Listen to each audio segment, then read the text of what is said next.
Hey everyone, Miss Kelsey here with Shades Development out of School Time, Sunnyview, and today we'll be talking about zoology.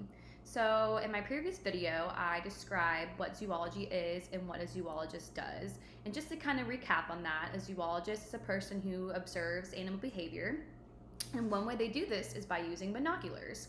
That way that they're not up close and personal with wildlife and they can kind of watch them from afar and let them keep doing their natural routine. So I thought it'd be a cool idea if we made our own binoculars at home. There's a few variations of this, but I'm just gonna walk you through whatever I did. So you will need 2 empty toilet paper rolls. You will need some glue.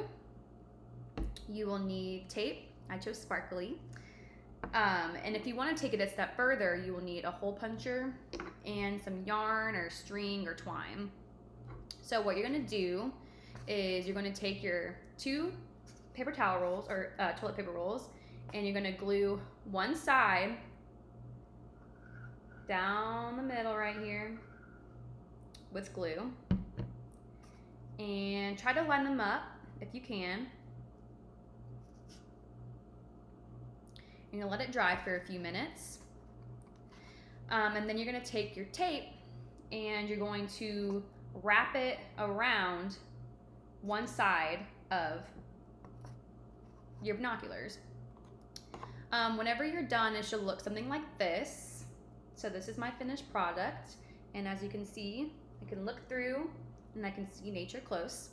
If you want to take it a step further, you will need to use your hole punch and punch some holes at the bottom, and take your yarn and just put it through the holes, and that way it can kind of fit around your neck.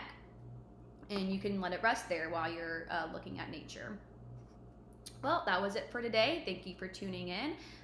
Don't forget to like us on Instagram and Facebook and follow our YouTube channel. Thanks, everyone.